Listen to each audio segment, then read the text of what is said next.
May I Call You Mistress by Ruby Scott. Chapter 1. I wouldn't ask unless I had to. You know that, don't you?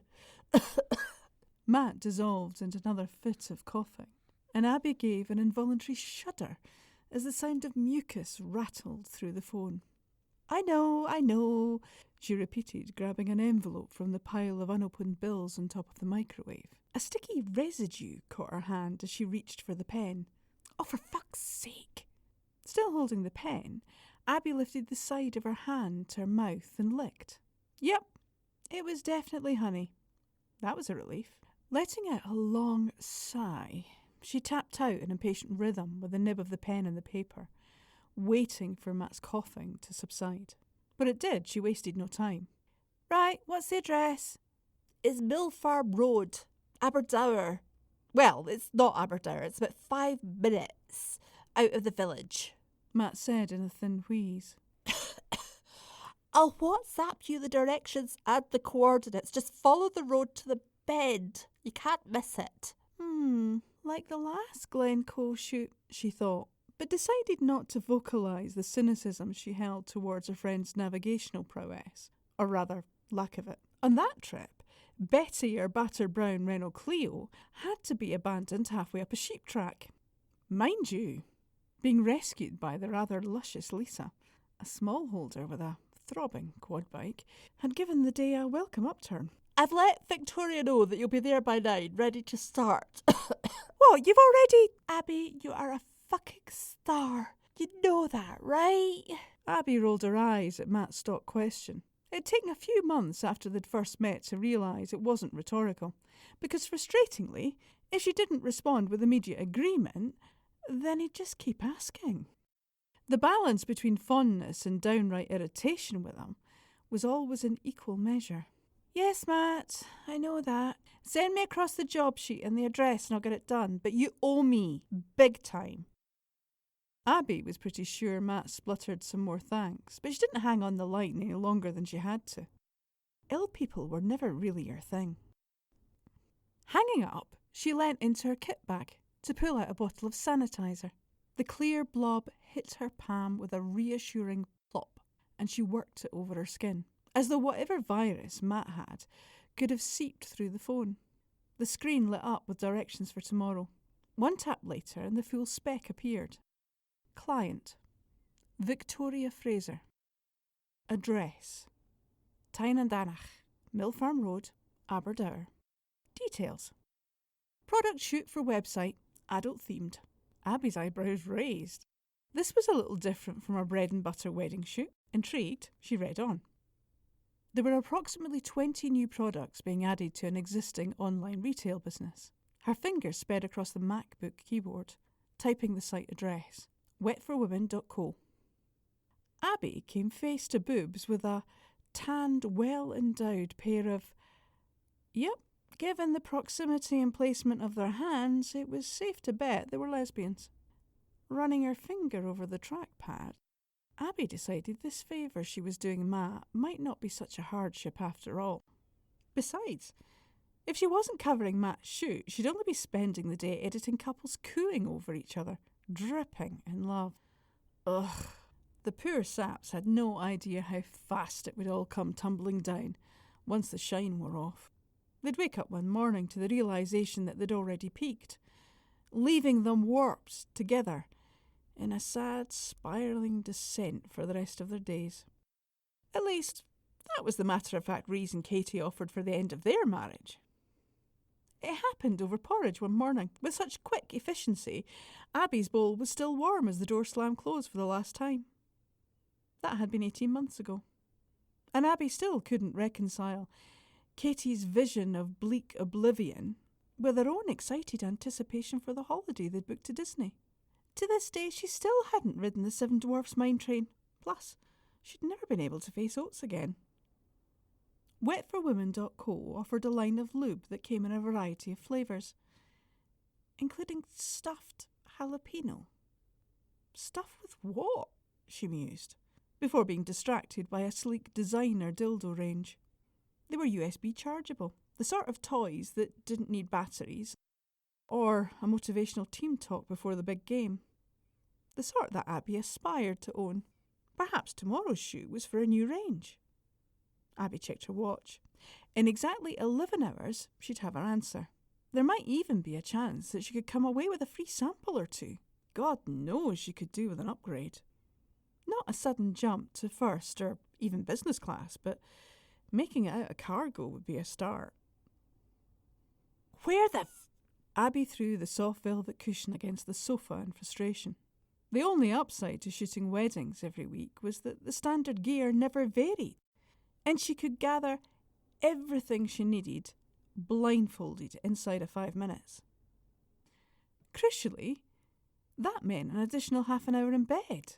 But this morning, when the alarm that she could have sworn she set didn't go off, damn Alexa and Bezos, her swanky Bluetooth speedlights, which she never used, were nowhere to be found. It wasn't until the precariously balanced box labelled cables and shit toppled and spewed did she see them cowering in the corner of the walk-in cupboard, aka the dark room. Not that she'd developed a single image behind that door, but so named because she'd never got round to fitting a light. 10 minutes later and she was off. Betty squealed in anguish as Abby balanced her coffee and phone while crunching through the old girl's gearbox. The aggravating ping from her phone was courtesy of Matt. She could hear his voice. Victoria's expecting you at 9. Please tell me you're nearly there. Or at least on your way. Abby balanced the coffee-filled travel mug on her lap and stuck the phone to the magnetic holder covering the vent. Holding down the little blue mic on WhatsApp, she recorded a voice note. Yes, I've left. It was true, she had left. But there was no need to mention that she hadn't reached the end of her street yet. I'll be there for 9. Go back to your bed, you're ill. Ah! The speed bump, which Betty had just struck at about a solid 38 miles per hour, sent a slosh of coffee over her white shirt. The warm trickle that was seeping down the front of her jeans and pooling in her crotch didn't make the experience any better. It was at times like these that Abby was grateful she drank nothing hot, instead opting for the cooler side of lukewarm. It's fine, I'm fine, I'll be there. And she was, with exactly 90 seconds to spare. A miracle given the buildings in front of her weren't on any map. They were too new. Thank God Matt had told her the driveway she needed to find was on the first 90-degree bend, or else she'd have missed it completely. There were a series of renovated farm buildings at the end of the long monoblock driveway, and Abby let out a long, low whistle as she took in the sheer scale of the project. This must have cost them a pretty penny. A quick glance around Betty's interior made Abby cringe, especially when she stopped and applied the groaning parking brake between a Mercedes SUV and an Audi R8. Maybe it was time to upgrade.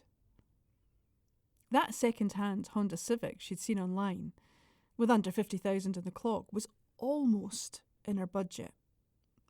And it wasn't bad for a 5-year-old car. But now wasn't the time to think about that. First, she needed to change. Creaking Betty's door open, Abby glanced around. The place was quiet. Maybe too quiet? Had she got the right address? There'd been no signs confirming the name of the property. It was just Matt's WhatsApp directions that had led her to this spot. It would be wise to check the Google coordinates. But before her thumb had swiped her iPhone screen, the right side of the large double oak door swung open, and Abby's jaw hit the ground with a thud. No. No way! Chapter 2. The slim redhead was moving towards her in easy strides, and she was talking. Abby was in too much shock to register any of the words, but she knew the woman was directing them all towards her. Before she could make any sense of what was happening, She blurted out the only thing that was going through her head. "Miss Fraser?"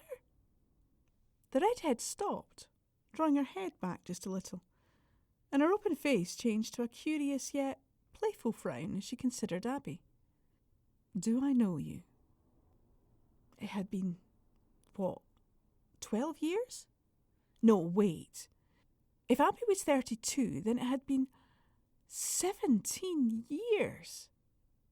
17 years since she had appreciated this woman in the flesh. And now, standing here and seeing her again after all these years, Miss Fraser was exactly as Abby remembered her. No, that wasn't true. The woman was even more striking than Abby had recalled. How was it possible to age so well? With a sudden cringe, Abby crossed her arms over her stomach in a vain attempt to hide the coffee splatter. The self-conscious action only drew attention to the exact thing she was trying to conceal.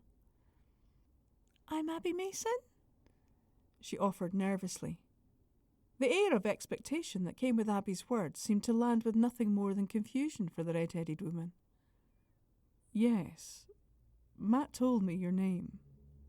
The woman's reply was slow, as if she was talking to somebody with comprehension difficulties. Abby's face reddened. In all the daydreams she'd had about bumping into Miss Fraser again, none of them had ever played out like this. Still, the excitement that fizzed in her stomach and a little lower was as powerful, if not more than she'd hoped. And the alarming wetness that was gathering between Abby's legs had nothing to do with the Arabica blend that had seeped through the denim. No, this was quite different. Miss Fraser's lips were still as full and soft as Abby remembered.